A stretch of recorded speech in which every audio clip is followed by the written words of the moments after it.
गोलकडे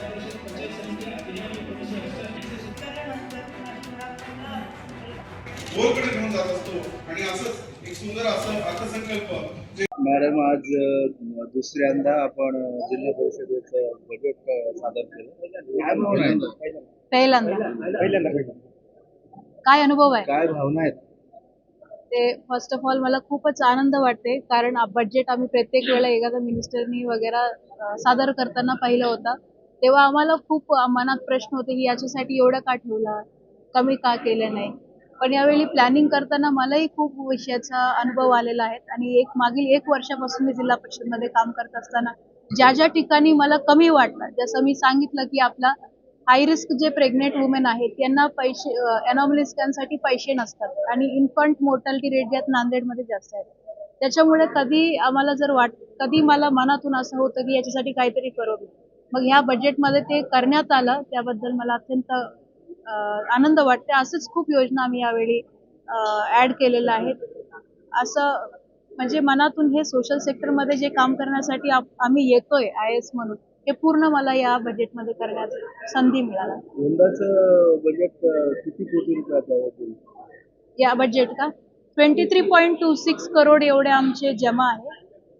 त्यानुसार आम्ही बजेट बनवलेलं आहे. गतवर्षीच्या तुलनेमध्ये यावर्षी काही वाढ झाली की घट झाली? वाढ झाली. 21 होता ना मागच्या वर्षी, 21 क्रोर्स होता अंदाजे. यावर्षी आमचे इंटरेस्ट वगैरे वाढवलं त्याच्यामुळे, आणि यावर्षी आम्हाला स्टॅम्पमध्ये 6.5 करोड मिळाला होता, त्यामुळे यावर्षी 2 कोटीचा वाढ आपल्याला दिसतोय. ॲज अ CEO म्हणून या अर्थसंकल्पाचं अतिशय चांगलं असं वैशिष्ट्य तुम्हाला काय सांगतं?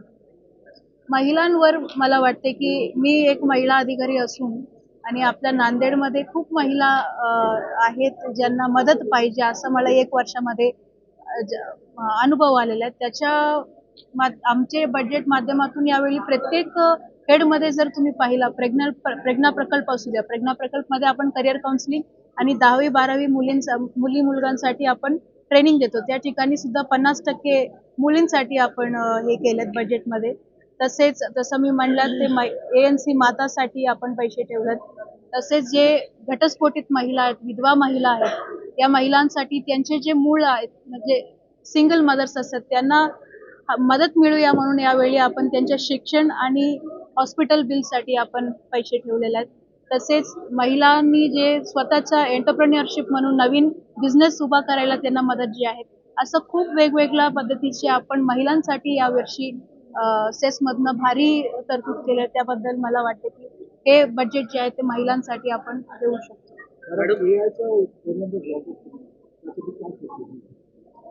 आपण आता नवीन 2025 पासून आपलं पूर्ण जगात AI सुरुवात आहे. आपल्या जिल्हा परिषदेला सुद्धा तिथं AI ची वापर करणे अत्यंत गरजेचं आहे, कारण ज्या ठिकाणी आपल्याला अगोदर 10 तास लागत होते, ते AI चा वापर करून आपल्याला 1 मिनिटामध्ये त्याचे रिझल्ट येतात.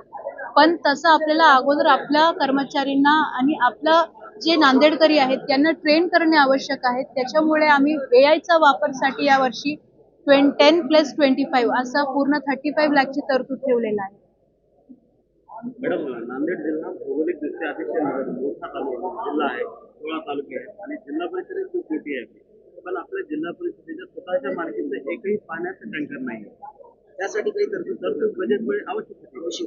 ज्या बजेटमध्ये आपल्याला जे 20% तरतूद पाणी पुरवठ्यासाठी ठेवावं लागते, ते 20% पूर्ण आम्ही ठेवलं. पण तो जे तुम्ही म्हणलात की टँकर घ्यावा लागेल, टँकरसाठी आपल्याला 2-3 ऑप्शन्स आहेत. DPC मधनं आपल्याला करता येतं, सेसमधनं करता येतं. सेसमध्ये आपल्याला थोडं बंधनकारक असल्यामुळे आम्ही सेसमधनं न करताना यावेळी जिल्हाधिकारी महोदयांना आम्ही विनंती केली होती. सर सुद्धा खूप पॉझिटिव्ह आहेत. मला वाटतं की 1-2 वर्षात आपल्याला भेटणारच. भेटू शकतो, प्रस्ताव पाठवलेत.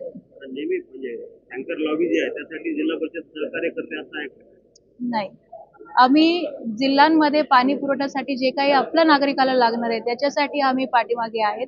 बाकी आमचे जे टँकरच्या मुद्दे तुम्ही म्हणलात ते आम्ही आमच्या पालकमंत्री सोबत आणि जिल्हाधिकाऱ्यांसोबत चर्चा केली. ते पॉझिटिव्हली निर्णय येईल, तुम्हाला कळवते जसं येईल. मॅडम, जिल्हा परिषदेचे अनेक भूखंड आहेत त्यावरती अतिक्रमण झालेलं आहे. काही मोठ्या कॉन्ट्रॅक्टरांनी तिथे पूर्ण बांधकाम सुद्धा केलेलं आहे, पण त्यावरती अद्याप कुठलीही कारवाई होत नाही. नाही, असं नाहीये की कारवाई होत नाहीये. खूप ठिकाणी आपल्या कोर्टामध्ये केस सुद्धा चालू आहेत. मी तसं तुम्हाला म्हणलं की युजली आपल्याला प्रॉब्लेम काय येते की जसं आपण तिथं मोजमाप करण्यासाठी जातोय. काही नियमाच्या बंधनकारक असल्यामुळे तिथं आम्ही अडकतोय. त्याच्यामुळे यावेळी मोजमापची फेज त्याच्यामुळेच ठेवलं मी की आपण जे ठिकाणी मी म्हणजे जिल्हा परिषदचा मालमत्ता म्हणतोय त्या ठिकाणी आपल्याला मोजमाप करून ते जागा निश्चित करण्यासाठी आपल्याला ते तरतूद मिळू शकते. मॅडम मल्टीपर्पज हायस्कूल म्हणून जिल्हा परिषदची खूप मोठी नांदेड शहरामध्ये जागा आहे, शाळा आहे अजून, पण ती अतिशय आता जीर्ण अवस्थेला पोहोचली आहे आणि मोकळं जे मैदान आहे शाळेचं तिथे मोठ्या प्रमाणावर अतिक्रमण बळावतंय. या संदर्भात काय उपाययोजना करतात? जे मल्टीपर्पज शाळा आहेत ज्याचा एक बाजूला जे ते अतिक्रमणाचा विषय आहे त्याच्यामध्ये कोर्टामध्ये ते केस चालू होता. मला वाटते की अराउंड जून जुलैमध्ये ते अतिक्रमण वाढण्याचे सुद्धा प्रयत्न केले. त्यावेळी आम्ही SP साहेबांचा आणि कलेक्टर साहेबांच्या मदत घेऊन तिथं अतिक्रमण आम्ही अडकलेलं आहेत. आणि बाकी जे जागा आहेत ज्या ठिकाणी आपल्याला दुसरं काही बांधकाम करता येते का याच्यावर आमचं प्रयत्न सुरू आहेत. जसं आमचं फायनल होईल तुम्हाला मी सांगते.